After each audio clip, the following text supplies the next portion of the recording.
Bonjour à tous, moi je suis Jérôme Cross, je suis médecin anesthésiste réanimateur.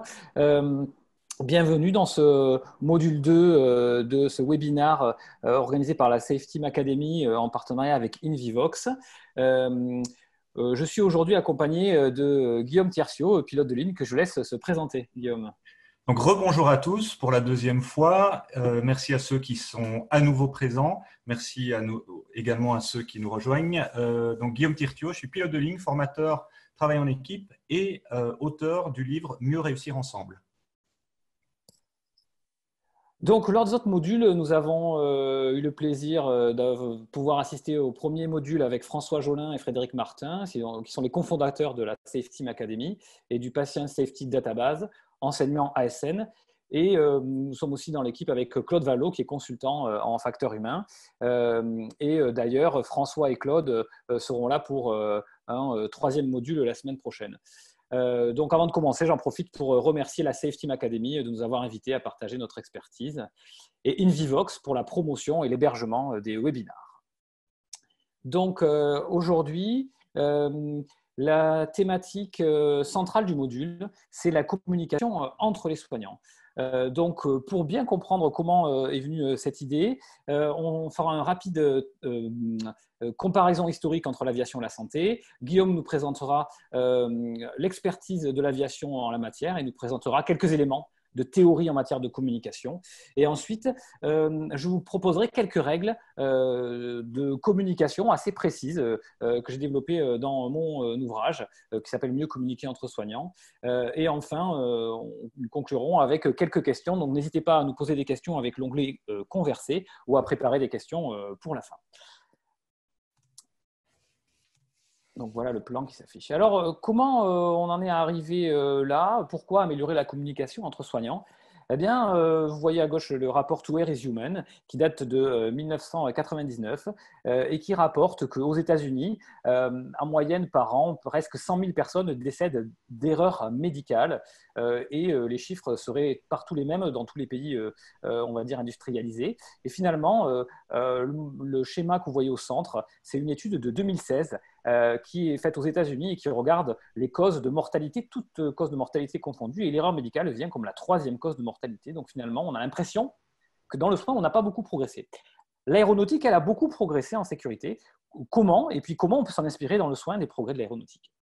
Alors, tout d'abord, on va voir ici, en 1929, ils commencent à inventer un outil de simulation de vol.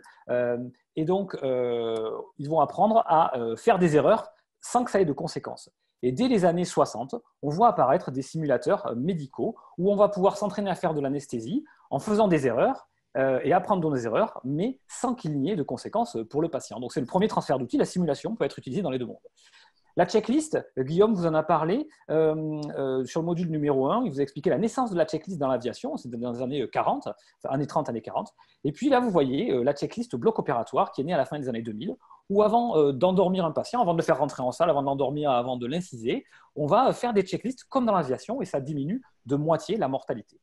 En numéro 3, comme transfert d'outils, on peut proposer la régulation du temps de travail. Dans les années 70, en aéronautique, on commence à se rendre compte que la fatigue des pilotes, ça peut entraîner des accidents. Et vous voyez ici, Libby Zion, c'est une patiente qui est décédée dans les années 80 d'erreurs médicales. Elle était prise en charge par des internes non supervisés, surtout épuisés. Et de ce décès va naître des lois sur la régulation du temps de travail, l'ancêtre de ce qu'on connaît aujourd'hui sous le nom en France, en tout cas, de repos de sécurité.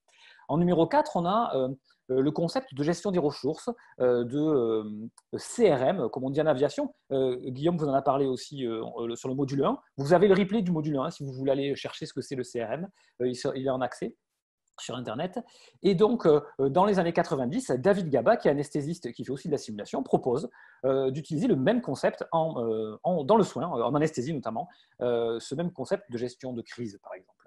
La boîte noire, c'est notre 5e outil. Vous voyez ici David Warren qui a inventé l'outil en 1950, cet outil qui s'est développé, démocratisé et généralisé sur tous les avions.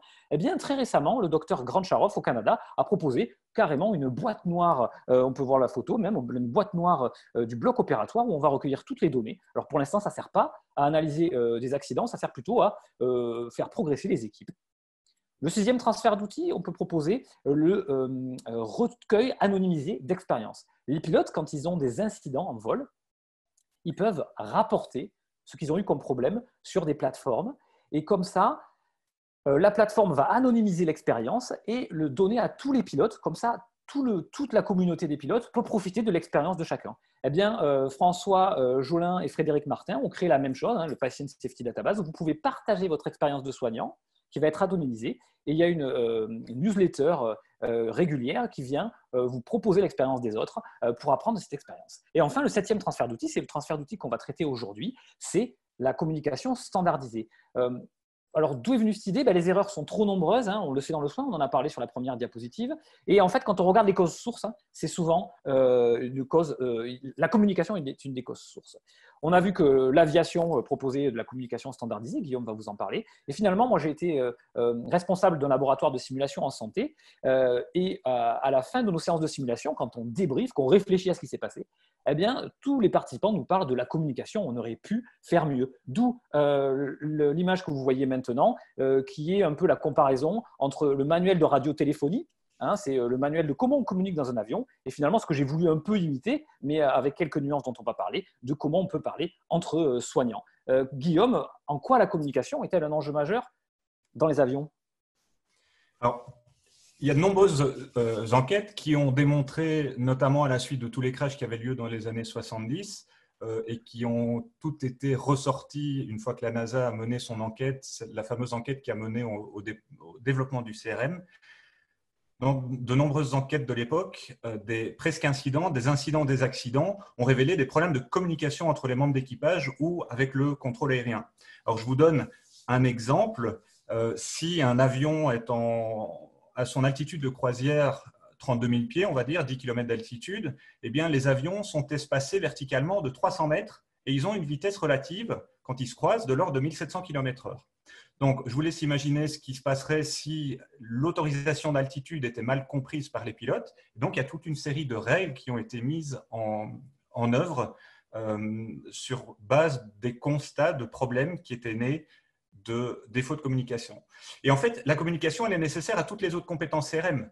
À partir du moment où on doit coopérer au sein d'une équipe, notamment avoir la même représentation de la situation pour que toute l'équipe aille dans le même sens, toute l'équipe partage le même objectif, eh bien, il est nécessaire que la communication soit la plus efficace possible.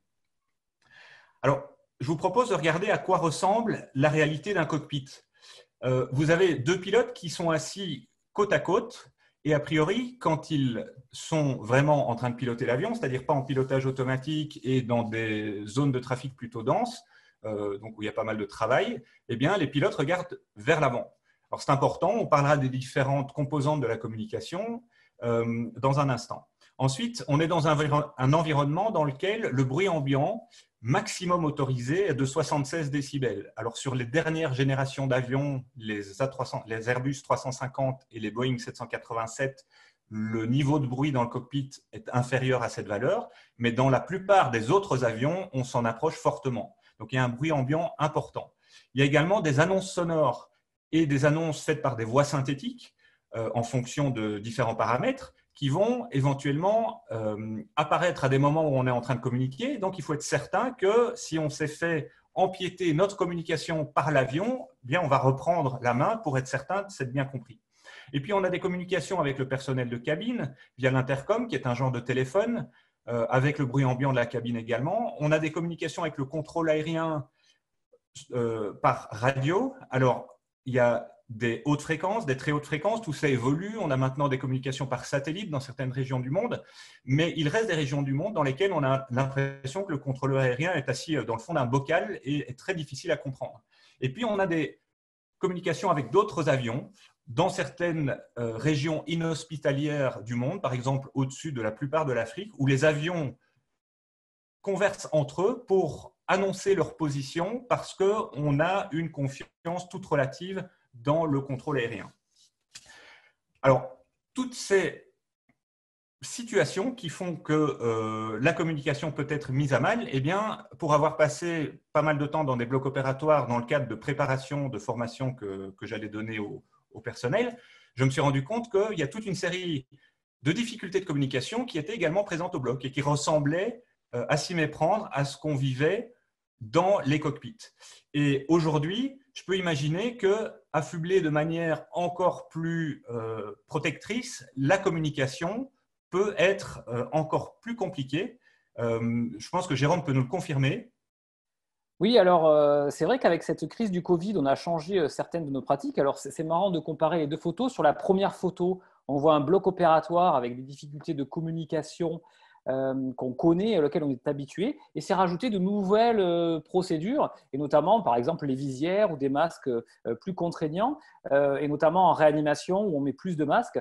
Et ce qu'on ne voit pas sur la photo, c'est qu'aussi avec un patient Covid dans une chambre, on limite les entrées dans la chambre, donc on limite le nombre de gens. Et moi, quand j'ai intubé mon premier patient Covid, dans le service de réanimation où je travaille, il manquait du matériel, j'ai demandé une pince de Magil, c'est une pince pour aller dans la gorge mettre une sonde gastrique, et on m'a amené de la vaseline.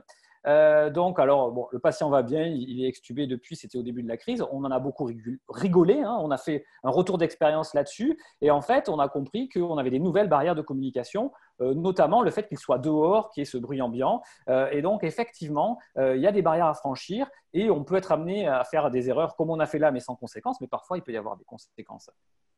Donc, Guillaume, tu peux peut-être nous proposer rapidement peut-être des éléments théoriques essentiels pour après passer à la pratique vraiment très, on va dire très précise. Il faut quelques éléments théoriques.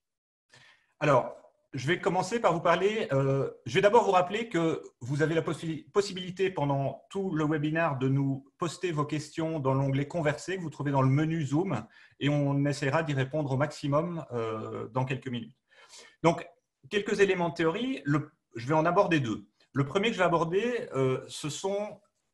c'est la notion des 3 pans de communication, les 3 dimensions de la communication. Vous avez certainement entendu parler de communication verbale, non verbale et paraverbale. Alors, qu'est-ce que ça représente, ces différents termes? Le verbal, c'est le contenu des mots. Quelque part, c'est un peu la définition du mot dans le dictionnaire. Et puis, on a le paraverbal. Le paraverbal, c'est l'intonation que je vais utiliser pour dire ce mot. Par exemple, si je vous réponds oui, franchement, vous allez vous dire « Ok, la réponse est franche, donc je peux vraiment comprendre oui derrière sa réponse. » Par contre, si vous me posez une question à laquelle je vais répondre « Oui », vous comprenez tout de suite que je suis beaucoup moins affirmatif dans ma réponse. Et puis alors, on a le non-verbal. Le non-verbal, ce sont les postures, ce sont les grimaces, les expressions du visage. Et le non-verbal, c'est quelque chose… C'est une dimension de la communication qui est gérée par notre inconscient. Ça veut dire que si vous êtes face à une personne qui vous fait non de la tête en vous disant oui, vous pouvez faire confiance à sa tête. Alors, on entend souvent parler des pourcentages qui sont affichés sur cette diapo. Ces pourcentages, ils sont issus d'une étude, d'une expérience qui a été menée par Albert Mehrabian. Et ce que j'ai envie de vous dire, c'est oubliez ces chiffres. Les 3 dimensions de la communication existent, mais ces chiffres varient, les proportions varient en fonction du contexte dans lequel vous vous trouvez. Albert Mehrabian lui-même met en garde sur son site internet quant au fait que ces chiffres sont souvent extrapolés de manière abusive. La deuxième partie de théorie dont je voudrais vous parler, ce sont les différentes composantes d'un système de communication. D'un côté, on voit souvent ce schéma-ci qui est attribué à Shannon, qui date de 1948. D'un côté, on a l'émetteur, la source du message. De l'autre côté, à l'extrémité, on a le récepteur, la cible du message. Et puis, on a le message en lui-même qu'on va transmettre sur un canal. Alors, il y a toute une série de paramètres qui manquent sur ce schéma. On va commencer par les interférences externes. On en a déjà pas mal parlé. Quand on a vu la photo du cockpit et tout le bruit ambiant, etc., on l'a déjà évoqué également quand on a vu la photo du bloc opératoire et la manière dont les équipements de protection individuelle à l'heure actuelle rendent la communication encore plus difficile. Donc, le canal est mise à mal et le message a donc plus de difficultés d'aller de l'émetteur au récepteur. Et puis, il y a d'autres choses qui vont affecter notre capacité de communiquer efficacement. Lorsqu'on veut émettre un message, on est obligé de le coder.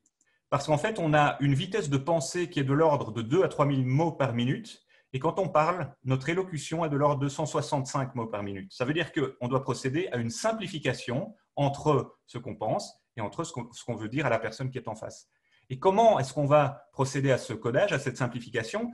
Eh bien, l'idée, c'est de ne pas laisser ça au hasard. Parce que si on laisse ça au hasard, ce codage, il va être fait sur quels critères? Eh bien, sur ma propre carte du monde en tant qu'émetteur, sur mon vécu, ma culture, mon éducation, les expériences que j'ai eues, les expériences préalables que j'ai eues, peut-être l'image que j'ai du récepteur. Et donc, l'idée, c'est de ne pas laisser toutes ces interférences internes affecter au hasard la manière dont je vais simplifier le message. Et puis, du côté du récepteur, on a exactement la même chose. Le décodage qu'il va faire du message va être influencé par sa propre carte du monde, sa culture, son éducation, son vécu, etc.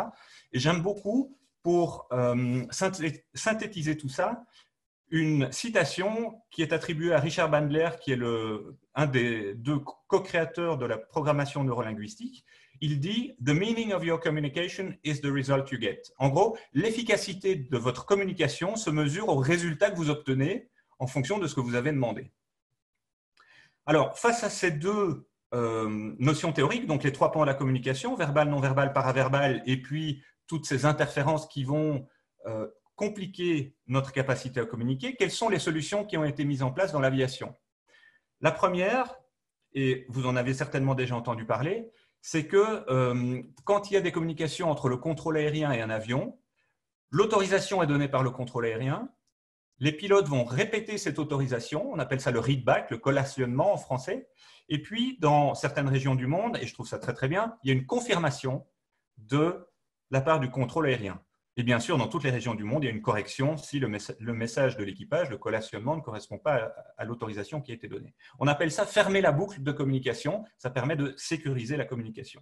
La deuxième chose que l'aviation a développée, c'est la notion de standardisation du langage. C'est-à-dire qu'un mot va désigner quelque chose de très précis et on n'utilisera pas d'autres mots. Je vous présente ici une page qui est issue du manuel d'utilisation du Boeing 777. Et vous voyez, quand on demande à son collègue d'afficher une vitesse de 250 nœuds, eh bien, il y a une phraséologie tout à fait standard qu'on est obligé d'utiliser pour qu'il n'y ait aucune interprétation, aucune improvisation possible. Et cette phraséologie standard fait partie, en fait, de la réglementation aéronautique. Alors, on parle de la phraséologie et c'est le moment de rendre la parole à Jérôme. Alors, c'est quoi la phraséologie? Eh bien, d'après le Larousse, c'est une construction de phrases ou de procédés d'expression propres à une discipline, à un milieu. Et alors, dans notre milieu, le soin, j'ai remarqué personnellement un manque d'uniformité et surtout l'absence pour l'instant de référence sur le bien communiquer, ce que nous a montré Guillaume dans l'aviation. Alors, quelques règles existent, mais elles sont soit éparses, éparpillées, ou parfois elles sont implicites. Et donc, par le livre, vous avez le lien ici en bas de la diapositive et vous pouvez me le demander par message privé sur LinkedIn ou sur le fil de la discussion aujourd'hui. Ce livre, je propose de rendre ces règles explicites et je propose des règles de phraséologie. Alors, ce n'est pas des règles dogmatiques à appliquer en bloc, c'est juste des propositions qu'il va falloir adapter à la pratique. Donc, il y en a 26 dans le livre, je n'ai pas le temps de bien sûr toutes les développer ici. On va aller dans le détail, voir quelques-unes. D'abord, des règles de message. Mais c'est des règles souvent de bon sens. D'abord, il faut savoir quantifier en médecine. Par exemple, on ne va pas dire à un infirmier de remplir un patient, on va quantifier ce remplissage en dire 500 millilitres de sérum physiologique. C'est beaucoup plus précis.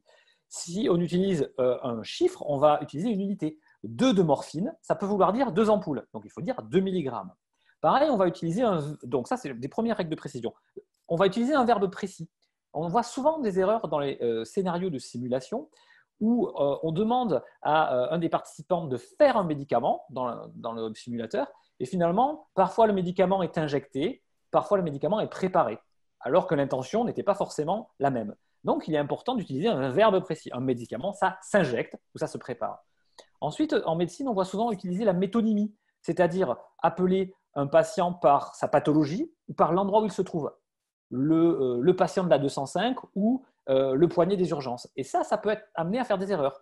Si on fait descendre au bloc le poignet des urgences et qu'en fait, il y a 2 poignets, on peut se tromper de malade. Si on va chercher ou faire une ponction lombaire au malade de la 205, il peut y avoir un changement de chambre et on peut se tromper de patient. Enfin, dans le message en médecine, dans le soin, c'est très important de personnaliser le contact, que ce soit par téléphone ou en direct, savoir à qui l'on parle, avec son nom, son prénom et surtout sa fonction, parce que ça permet de sécuriser, d'éviter de répéter plusieurs fois les mêmes informations et de savoir de quel patient on parle aussi. Donc, l'émetteur du message, comme vous disiez Guillaume, le récepteur et le patient. J'appelle, bonjour, c'est Jérôme, l'anesthésiste. Je veux parler de M. Dupont, le patient. Est-ce que c'est bien Stéphane, l'infirmier anesthésiste? Oui, c'est Stéphane. Et on a sécurisé la communication parce qu'on a posé le triangle d'équis. En aéronautique, comment vous gérez un peu la précision, Guillaume? Systématiquement, quand on s'annonce à un nouveau contrôle aérien, on va commencer notre message qui est tout à fait standardisé par l'indicatif de la station qu'on appelle. Ensuite, on va donner notre indicatif et puis on va passer les informations ou poser les questions qu'on souhaite poser. Donc, on va toujours s'assurer qu'on parle à la bonne personne et dire à cette personne qui on est. Donc, à retenir, c'est être précis. Le message doit être précis et dans le soin notamment. Vous devez voir une petite animation, Guillaume. Voilà, elle arrive. C'est superbe. Merci, Guillaume. Et donc, on va passer à l'attitude. Parce que c'est ce que Guillaume vous parlait, de tout ce qu'il y a autour du mot. Et finalement, les mêmes mots peuvent avoir un sens différent, comme le oui ou le oui. Et ça, dans le soin, évidemment, on a le même problème que dans l'avion. Ensuite, on va limiter le bruit de fond. Ça, c'est par exemple, quand je demande une pince de Magil et qu'on m'amène de la vaseline, c'est parce qu'il y a du bruit de fond. Et ensuite, on va attirer l'attention. Attirer l'attention, ce n'est pas évident. Il peut y avoir des outils comme changer de ton, un contact physique approprié, une main sur l'épaule pour que quelqu'un sorte d'un tunnel d'attention et ne prête pas attention à vous. Utiliser le prénom des gens. Il y a beaucoup de manières. Alors, nous, avec le Covid, on a trouvé une nouvelle façon d'attirer l'attention, puisque on est très peu en salle quand il y a un soin, intubation, décubitus ventral, et qu'on peut avoir besoin d'aide en dehors de la chambre. Eh bien, on utilise les zones de communication. Et finalement, pour attirer l'attention, on va se rapprocher de la porte. Si on se rapproche de la porte, les gens qui sont satellites, qui sont autour de la chambre, vont comprendre qu'on est là pour leur parler, et donc ça attire leur attention. Et vous voyez qu'on s'adapte à la situation, donc on s'adapte au Covid, et on essaie de trouver des nouvelles solutions. Donc, le message qu'il y a ici à retenir, c'est de développer, de soigner l'intention. Si l'intention, c'est d'attirer l'attention, notre attitude va suivre. Si l'intention, c'est d'être bienveillant, le ton, il va être bon. Si l'intention, c'est de protéger la concentration de l'autre, on va automatiquement limiter le bruit de fond. Ce qui nous fait passer à notre troisième famille, on va dire, de règles, c'est des règles d'échange. Donc, on a vu des règles de message, comment on construit un message, comment on le porte avec son attitude, et finalement, comment on va échanger des messages. On peut tout simplement fermer la boucle, comme en aviation, je ne reviens pas dessus. Guillaume vous en a parlé. Ça peut être je veux un drain thoracique. D'accord, j'ai compris que tu veux un drain thoracique, je vais le chercher. Ok, amène-moi le drain thoracique. On est sur quelque chose dans l'urgence. On s'est compris, on a fermé la boucle de la communication. Ensuite, on peut utiliser des méthodes structurées. Vous voyez ici ce que propose la HAS, c'est le SAED en bas de la diapositive. C'est une méthode structurée de transmission. Donc, je ne détaille pas, je vous invite à aller sur le site de l'HAS. C'est très bien fait. C'est situation, antécédent, évaluation, demande. Quand on communique, on finit par une demande. Donc, l'outil est bien fait. Il faut aller consulter ces documents. Et on va prendre l'exemple de grimper l'échelle de la précision. Pourquoi on peut partir d'un message qui est correct, d'un message qui a été bien porté avec une attitude positive, bienveillante, posée, et pourtant, on peut ne pas avoir une conscience partagée de la situation. Et pour ça, il va falloir avoir une attitude interrogative, poser des questions. D'accord, on va recevoir un patient qui a une détresse respiratoire et qui est étiqueté Covid. D'accord, mais combien il a d'oxygène? Il a 9 litres d'oxygène. D'accord, mais combien il a de fréquence respi? 15 litres, 25 de fréquence respi, donc il est en détresse. Oui, est-ce que tu penses qu'il va falloir l'intuber? Oui, il va falloir l'intuber. Et donc, on va arriver à une conscience partagée de la situation. On va mieux se préparer. Et moi, avant de recevoir mon patient, j'aurais pu anticiper mon matériel d'intubation, par exemple. Et donc là, ce qu'il faut retenir sur l'échange, c'est de développer un esprit d'équipe. Ça, c'est important. Dans la communication entre soignants, on peut être amené à rencontrer une certaine récurrence dans des difficultés ou des pièges. Par exemple, avouer ses ignorances. Culturellement, l'ignorance, elle n'est pas forcément bien acceptée dans le soin. Et ça peut arriver de combler l'ignorance avec des informations douteuses. Par exemple, ça m'est arrivé d'être appelé dans un service où on m'avait assuré que le patient n'avait pas de marbrure, et en fait, le patient n'avait pas été examiné. Pourquoi? Parce qu'on a tendance à combler notre ignorance par des informations qui nous paraissent probables. Donc, il faut bien se retenir de combler le vide. D'autres choses, dans le soin, on peut ne pas être d'accord. Et ça, le gradient hiérarchique, si on est avec un chef un peu trop autoritaire, ou selon notre personnalité, ça peut être dur d'affirmer et de donner son avis, alors que pourtant, l'avis de tout le monde est important. C'est un peu comme dans un cockpit. Guillaume, comment on fait pour exprimer un désaccord dans un cockpit? Alors, on a une procédure, on a une technique, on va dire, qui s'appelle l'assistance progressive, une autre qui s'appelle l'assertivité. Ce sont deux techniques qui pourraient être utilisées, je ne vais pas les développer ici, mais le point important, c'est que pour être utilisées, il faut y avoir été formé. Et donc, on est formé à l'utilisation de ces techniques de communication afin de pouvoir faire passer un message à quelqu'un qui ne veut pas l'entendre au simulateur de manière récurrente. Et on a même des sessions de simulateur dans lesquelles on nous dit a priori, écoute, toi Guillaume, ton rôle à un moment donné, tu le fais quand tu veux, mais tu ne seras pas d'accord du tout avec ton collègue. Et ça introduit une certaine incertitude quant à la séance de simulateur et le collègue, à un moment donné, se retrouve dans une situation qu'il doit gérer et qui est observée par l'instructeur. Le but, c'est qu'il utilise les outils qui nous ont été appris. D'accord. Dans le livre, je développe quelques outils. Comment on peut, dans le soin, exprimer un désaccord. On n'a pas le temps de le développer ici, mais c'est un vrai défi et c'est nécessaire. Et finalement, si on devait résumer la diapositive, ce qu'il y a à retenir, c'est quand on est face à une situation difficile, il faut avoir une intention, c'est d'être ni hérisson, c'est-à-dire je pique pas, j'agresse pas, parce que ça peut amener à une certaine violence et à bloquer la communication. Mais il ne faut pas être paillasson non plus, c'est-à-dire que s'il y a quelque chose qui nous semble anormal, on a le devoir de le dire. C'est la théorie du speaking up, c'est le parler haut, c'est il faut parler, ne pas se taire, ou c'est aussi le primum non tacere, donc premièrement ne pas se taire, qui fait un peu référence au primum non nocere du serment d'Hippocrate. Donc pour finir, rapidement, ces règles, il va falloir les mettre en place dans l'implémentation. Et là, très clairement, c'est là où on n'est pas du tout superposable à l'aviation, puisque le monde du soin est très hétérogène. On a une culture de la sécurité qui, pour l'instant, est très différente. Et donc, pour l'instant, il faut créer ses propres règles. Vraiment. Il faut s'adapter aux environnements, aux situations. Nous, par exemple, dans notre réa, où on prend du Covid, on s'est mis d'accord sur certains mots. Par exemple, les personnes qui sont devant la porte, qui sont susceptibles de nous aider, c'est les satellites. Donc, quand on parle du satellite, on sait de quoi on parle. Par exemple, un patient qui a un scanner très évocateur de Covid et qui a une histoire évocatrice de Covid, mais qui a un test négatif de prélèvement, on sait qu'il y a beaucoup de faux négatifs, on l'appelle considéré Covid. Donc, ça veut dire, considérer Covid, ça veut dire qu'on prend toutes les mesures de précaution, on le soigne comme le Covid, même si on n'a pas la PCR positive. Et aussi, pour avancer, on peut, dans l'implémentation, dans la mise en place des règles, faire un aller-retour entre la théorie et la pratique. C'est-à-dire que quand on va sortir de la pratique, eh bien, on va faire un retour d'expérience et on va poser des théories grâce à ce retour d'expérience. Par exemple, l'histoire de la vaseline. Eh bien, après, on a fait des petites réunions informelles de service. D'accord, quand il y a une intubation d'un patient Covid, devant la porte, les satellites sont silencieux, attentifs. Et comme ça, on avance. La prochaine pratique va nous amener une prochaine théorie, et etc. Et ça, c'est la marche en avant. Les sociologues appellent ça l'épistémisation, c'est le fait de mettre en théorie, et la pragmatisation, c'est le fait de mettre en pratique. Et finalement, c'est un peu comme une marche en avant, pied gauche, pied droit. C'est une attitude professionnelle de progression entre ces allers-retours entre la théorie et la pratique. Et là, ce qu'il faut retenir, c'est qu'il faut assumer une certaine responsabilité. On ne doit pas attendre qu'on nous dise quoi faire, mais il faut agir et décider comment agir pour la meilleure sécurité de nos patients. Guillaume, tu peux peut-être rebondir sur quelques-unes de ces règles qu'on propose dans le soin? Ce que je vais surtout faire, c'est vous parler de quelque chose qui me tient à cœur, ça va prendre 2 minutes. Il y a quelque chose sur lequel j'insiste souvent beaucoup et qui a un effet positif sur la communication, c'est le fait de parler sous forme d'injonction positive. Alors, je vous propose un petit exercice pour ça. Je vais essayer de faire de la lecture de pensée et dans quelques secondes, je vais afficher une image à l'écran et ce sera l'image que vous avez en tête. Donc, j'espère que tout le monde est prêt, vous êtes bien concentrés. Avant toute chose, j'ai une chose à vous demander. Je vous demande absolument de ne pas penser à un éléphant rose.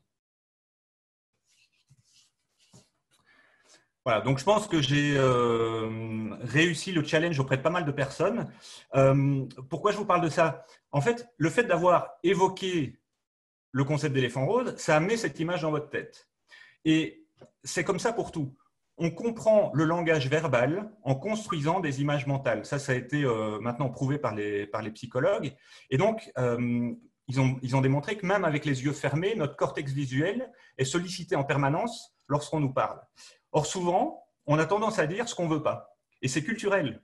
Moi, je le vois avec mes enfants, j'essaie de me forcer à faire différemment parce que depuis notre plus tendre enfance, on entend « fais pas ci, fais pas ça, touche pas à ça », etc. Et la question, c'est « ok, mais je fais quoi alors ?» Et l'idée, c'est que si vous dites à un enfant, par exemple, va pas sur la route, eh ben, dans sa tête, il va créer une image de lui sur la route et à partir de là, il va interpréter ce que vous lui demandez. Par contre, si vous lui dites joue sur le trottoir, reste sur le trottoir, la route n'apparaît même pas dans son image mentale et donc il va avoir beaucoup plus de facilité de respecter ce que vous lui avez dit. Donc l'idée, c'est d'éviter les injonctions négatives. Évitez les négations quand vous demandez à quelqu'un de faire quelque chose, donnez des injonctions explicites et positives et essayez d'être le plus spécifique possible de manière à ce que les gens fassent ce que vous attendez d'eux plutôt que de ne pas faire ce que vous n'attendez pas d'eux. Je vais laisser la parole à Jérôme, histoire de nous rappeler ce qu'on peut garder de ce webinaire. Donc, tout d'abord, la communication est une composante essentielle de la sécurité dans les industries à risque et dans le soin. Et ça, c'est un thème très cher à la Safe Team Academy. Si vous parcourez tous les retours d'expérience qui sont disponibles et quand ils nous envoient leur newsletter régulière, eh bien, à la fin de chaque mini-cas clinique, chaque un peu pastille de chaque expérience, eh bien, il y a très souvent une composante de communication. Et moi, je crois beaucoup à la force de l'exemple et à l'apprentissage par l'expérience des autres. Donc, je vous invite vraiment à aller sur le site de la Safe Team Academy, anciennement Anesthesia Safety Network. J'ai moi-même rapporté certaines de mes expériences négatives. Et en plus, c'est très intéressant parce que, eh bien, on voit l'analyse des autres. Et ça éclaire notre propre expérience. Et avec notre expérience, on éclaire les autres. Ensuite, il faut assurer que nos messages clés soient compris. Et donc, pour ça, respecter les règles qu'on a déjà évoquées de précision, d'attitude bienveillante, ni hérisson ni paillasson, ce qu'on a déjà dit, et surtout d'adaptation. Pour ça, eh bien, on est au début d'une histoire, j'espère, où on est en train de développer un langage commun. Alors, on arrive au bout de notre présentation. Donc, on va maintenant prendre les quelques questions qui, pour l'instant, nous ont été envoyées dans l'onglet « Converser ». Vous pouvez continuer d'en envoyer. J'en profite pour vous rappeler qu'ici à l'écran, vous avez le livre de Jérôme « Mieux communiquer entre soignants », disponible actuellement en ligne gratuitement, ainsi qu'une photo de mon livre « Mieux réussir ensemble ». Alors, Jérôme, je vais peut-être te transférer la première question qui est relative à la boîte noire au bloc opératoire. Tu en as parlé tout à l'heure. La question était comment avez-vous mis en place une boîte noire au bloc? Est-ce que tu peux juste recadrer ce que tu as expliqué tout à l'heure? Oui, bien sûr. Alors, pour l'instant, il y a pas mal de barrières à ça. Pour l'instant, c'est que des expériences ponctuelles, ce n'est pas généralisé. Et donc, mais tout ce qu'ils l'ont fait, on en retire quelque chose de très positif. Ce qu'il y a, c'est qu'il faut obtenir l'autorisation des patients, ou en tout cas obtenir des autorisations institutionnelles. Et il y a des problèmes techniques. Alors, je vais vous parler, toujours par l'exemple, des expériences que je connais plus proches de nous, hein, pas outre-Atlantique, mais en France. D'abord, il y a un bloc à Toulouse où ils ont mis ça en place. Et en fait, ce n'est pas tout le temps en train d'enregistrer. Mais ils ont un bouton d'urgence, un bouton rouge d'urgence. Quand quelque chose commence à mal se passer, ils tapent sur le bouton rouge d'urgence et ça lance un enregistrement. Et comme ça, ils apprennent de comment ils gèrent la crise. Et ils en retirent des données vraiment très, très intéressantes. Pourquoi? Parce que ça va nous donner des données objectives. Le retour d'expérience, il y a plusieurs façons de l'obtenir. Soit par la mémoire des participants, et donc c'est ce qu'on fait par exemple en débriefing en simulation. Mais finalement, quand on est confronté à la vidéo et la donnée objective, eh bien, on se rend compte que notre mémoire elle est déformée. Donc, c'est vraiment très intéressant par l'objectivité des données qu'on reçoit. Par contre, il peut y avoir des problèmes techniques. Par exemple, à Toulouse, ils se rendent compte que le son n'était pas toujours excellent parce que quand on met un micro d'ambiance, puisque c'est un micro d'ambiance, eh bien, comme Guillaume vous l'expliquait dans le cockpit, c'est pareil dans un bloc opératoire, il y a les bruits du respirateur, les alarmes, il y a quelqu'un qui va parler au fond de la pièce, mais quelqu'un qui va parler à côté du micro. Et donc, on a du mal à vraiment tout retranscrire mot à mot ce qui se passe. Il y a eu d'autres expériences qui ont été faites. Alors, si je ne dis pas de bêtises, je crois que c'est dans des salles de naissance parisiennes où ils ont fait une boîte noire de la réanimation du nouveau-né dans les premières minutes. Et en fait, elle était montrée au staff et détruite juste après pour des problèmes de confidentialité. Là aussi, ils tiraient vraiment des données très intéressantes et notamment que notre mémoire de l'action n'est pas très bonne. C'est quelque chose qu'on va voir arriver et il va falloir vraiment poser des règles très précises par rapport à la confidentialité des patients. Et puis, il va falloir faire accepter ça aux médecins. Est-ce que c'est une menace pour eux d'être filmés et est-ce que ça peut entraîner des problèmes médico-légaux, pardon, ou au contraire, est-ce que c'est une chance de prouver qu'on a bien fait les choses? Alors, je vais juste, pour clôturer cette question-là, vous donner un nom. C'est Philippe Dony, D-O-N-Y. C'est un anesthésiste belge dont je sais qu'il a travaillé maintenant depuis plusieurs années sur un concept de boîte noire en anesthésie et que le projet est abouti. Donc, si vous êtes intéressé, il est facile à contacter via les réseaux.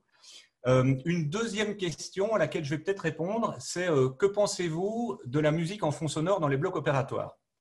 Alors, pourquoi je vais y répondre? Parce que je pense que peut-être que Jérôme a son point de vue et ses habitudes. Moi, je dois vous avouer que j'ai passé, comme je le disais, pas mal de temps au bloc. Et dans certains blocs, dans certaines salles, il y avait de la musique, dans d'autres, il n'y en avait pas. Et la première fois que j'ai été confronté à une salle dans laquelle il y avait de la musique, j'étais un peu surpris. Et donc, je me suis mis à questionner les gens de manière tout à fait innocente parce que j'étais un peu là comme l'ami à qui on va expliquer ce qu'on est en train de faire. Et je me suis rendu compte que d'un côté, certaines personnes, et c'était souvent le chirurgien, avait tendance à dire non, mais moi j'ai besoin de musique parce que comme ça je me concentre plus facilement. Ok, c'est compréhensible. Mais la question, c'est est-ce qu'il tient compte des besoins du reste de l'équipe? Et donc, j'allais questionner le reste de l'équipe. Et puis, je me rendais compte que l'anesthésiste disait non, mais moi, ça m'ennuie un peu parce qu'en plus, il la met relativement fort à partir d'un moment donné, donc j'entends plus mes alarmes. Et puis, les infirmières qui n'aimaient pas, il y en a une qui ne supportait pas le style de musique, donc ça lui donnait mal à la tête. Et donc, en fait, je ne veux pas juger, je ne veux pas vous dire si c'est bien ou si ce n'est pas bien, mais tout ce que je veux vous dire, c'est quand on travaille en équipe, ce qui est super important pour bien coopérer, c'est que les besoins de tous soient pris en considération. Autre question, Jérôme? Juste pour la musique au bloc, je partage un peu ton point de vue. Moi, je n'y suis pas opposé fermement et de façon catégorique, mais il y a beaucoup de fois où ça me gêne effectivement, et je pense que ça mérite d'être discuté. Et, euh, et pour ça, c'est souvent par expérience le chirurgien qui décide, et donc il y a un problème un peu de ce gradient hiérarchique de qui décide quoi au bloc opératoire. Il y a des moments quand les week-ends sont longs, les week-ends de garde, où on enchaîne, on est samedi, on a commencé à 8 h du matin, il est 17 h, on est sur une chirurgie un peu longue et où il n'y a pas de temps très critique. Une petite musique de fond, si elle est sympa, moi je trouve ça c'est vraiment un plus, quoi. Ça fait baisser la tension, on est mieux. Et il y a des moments où vraiment ça me gonfle. Voilà, je dis. Et donc, effectivement, je pense que ça mérite discussion. Voilà. Et que c'est comme un peu ce que je disais, hein, c'est qu'il faut s'adapter. Il ne faut surtout pas poser de dogme trop restrictif, quoi. Ouais. Alors, Jérôme, je te soumets la question suivante qui nous est adressée en privé. Comment et avec qui développer les outils de com propres à l'établissement, comme tu les évoquais, ou au service? Question compliquée. Il y a deux réponses. Il y a une réponse personnelle. Tout simplement, c'est poser soi-même, déjà changer soi-même sa manière de communiquer. Déjà, ça fait beaucoup progresser. Moi, maintenant, quand je réponds au téléphone ou quand j'appelle, c'est toujours bonjour Jérôme, anesthésiste, ou Jérôme, réanimateur. Parfois, je dis mon nom de famille aussi, Jérôme Cross, réanimateur. Je demande qui est là. Enfin, je m'impose à poser ces règles-là. Et souvent, les gens, ils répondent moi, c'est Thomas, l'infirmier, quoi. Voilà. Donc déjà, s'appliquer à soi, pour si on veut changer. Et ensuite, je pense qu'il ne faut surtout pas faire d'attitude descendante. Il ne faut pas aller voir genre la cadre et le chef de service en disant maintenant on va faire comme ça, et parce que ça ne marchera pas. Je pense que ce qu'il faut faire, c'est… j'ai un petit problème d'ordinateur, excusez-moi. hop, c'est réglé. Ce qu'il faut faire, c'est réussir à réunir l'équipe pour que l'équipe propose. Nous, c'est ce qu'on a fait par exemple pour la checklist au bloc opératoire à l'hôpital mère-enfant à Limoges où je travaillais. Et en fait, on a pris la checklist, on a regardé ce qui se passait. On n'a pas regardé sur papier, on a vraiment fait de l'observation directe. On s'est rendu compte qu'elle n'était pas bien faite du tout. Bon, elle était remplie sur papier, mais elle n'était pas faite. Et donc, on a restitué ça. C'est un travail de thèse interne. On a restitué ça aux soignants en disant, mais voilà ce qui se passe, ça ne se passe pas bien. Qu'est-ce que vous en pensez? Donc, on a échangé. Ils ont dit, elle est trop compliquée, cette checklist, ce n'est pas la nôtre. Voilà. Et donc, on a dit, très bien. Et on a fait un questionnaire en ligne. Qu'est-ce qu'on enlève? Qu'est-ce qu'il faut rajouter? On va faire votre checklist. Mais votre checklist. Nous, on n'a pas imposé, on avait nos idées. On n'a pas... Donc, il y avait un questionnaire, c'était très long à remplir, très fastidieux. 25-30 minutes, tout le monde l'a fait quasiment. On a eu un taux de réponse énorme parce que quand on demande l'avis aux gens de première ligne, quand on les laisse se saisir de leurs propres outils, ils le font. Et à la fin, donc, on a proposé 3 ou 4 checklists qui correspondaient à, on va dire, la majorité des avis. Et après, on a fait voter la checklist finale et on a mis en place l'objet final, la checklist finale. Et on a dit, voilà, votre checklist telle que vous l'avez décidé. Et on a eu un taux d'adhésion qui était colossal. Alors, on n'a rien inventé, c'est des techniques de mise en place qui existent. Il faut aller voir sur les techniques d'implémentation ou la stratégie du changement. Il y a beaucoup de choses écrites dessus. Et le changement qui marche, c'est le changement qui vient de la première ligne avec une responsabilisation. Ok, merci Jérôme. Je vous propose une dernière question à laquelle je vais peut-être répondre parce que j'ai une anecdote à ce sujet-là. La question, c'est comment s'approprier toutes ces règles. Alors, l'anecdote est la suivante. Il y a un pompier américain qui, depuis plusieurs années, donne des formations CRM facteur humain à plein de corps de pompiers aux États-Unis. Et un jour, il racontait ceci. Il forme, donc dans une classe, lors d'un cours magistral, il forme une équipe, le capitaine des pompiers puis toute son équipe, à un outil d'assertivité. C'est ce dont on parlait tout à l'heure, c'est-à-dire qu'à un moment donné, si quelqu'un qui est moins gradé veut faire passer un message comme quoi il n'est pas d'accord, par exemple, à son supérieur, c'est un outil qui peut être utile. Et donc, il parle de cet outil en long et en large pendant la séance de cours. Et puis, il y a une séance de simulateur. Et il y a un jeune pompier qui est amené à monter sur le toit plat d'un immeuble. Et à ce moment-là, il y a l'instructeur qui lui dit « Ok, pour info, il y a une bonne vingtaine de tonnes d'eau sur ce toit. Il y a le brasier en dessous et tu as le sentiment qu'il ne faut pas que tu y ailles parce que ça va s'effondrer. » Et le gars, il va quand même. Et donc, débriefing, et ils disent « Mais comment ça se fait que tu y es allé? Pourquoi tu n'as pas utilisé cet outil d'assertivité ?» Il a dit « Mais j'osais pas. » Donc, le fait d'avoir appris, d'avoir lu ces outils, ce n'est pas pour ça qu'on va les utiliser. Et même pendant les premières séances de simulation, ça ne marche pas non plus. Alors, qu'est-ce que nous, on met en place dans l'aviation? On s'est rendu compte qu'il fallait une phase intermédiaire. Et on utilise des jeux de rôle, on organise des jeux de rôle lors des séances de formation en classe. C'est-à-dire qu'on présente la théorie, on dit voilà, la procédure d'assertivité, elle se décline comme ça. Et puis, on fait des petits jeux de rôle, chaque fois 2 par 2, avec d'autres personnes qui observent et puis qui débriefent. Et on se rend compte que grâce à ça, lors des séances de simulateurs qui suivent, les gens sont beaucoup plus enclins à les utiliser. Je ne sais pas si tu as quelque chose à ajouter à ça, Jérôme. Non, je suis tout à fait d'accord avec toi. L'importance de la formation, ça c'est vrai, donc c'est fondamental.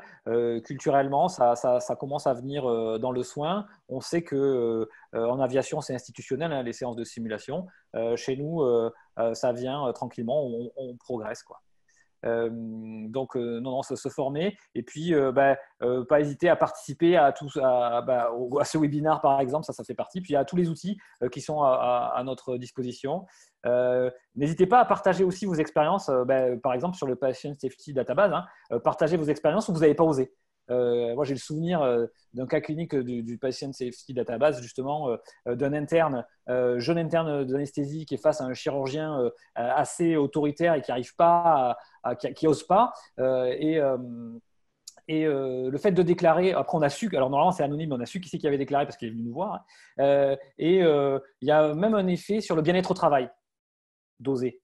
C'est-à-dire qu'après, on rentre dans autre chose, mais le bien communiquer pour la sécurité du patient, c'est important. Mais il y a aussi une notion de qualité de vie au travail qui va découler de toutes ces formations, de ce oser dire et de tout ce qu'on a essayé de vous transmettre aujourd'hui. Voilà, donc nous arrivons au terme de ce webinaire. Un tout grand merci d'y avoir participé. Merci à nouveau à Safety Academy et à Envivox de l'avoir organisé. Nous vous disons à lundi pour le 3e et dernier module de cette série. Vous serez lundi en compagnie de Claude Vallot et de François Jolin. Ils vous proposeront un format de débriefing d'équipe et également des clés pour comprendre et améliorer le travail en équipe.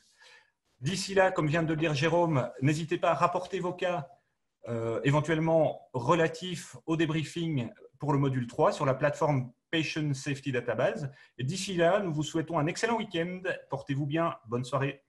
Merci, à bientôt. Au revoir.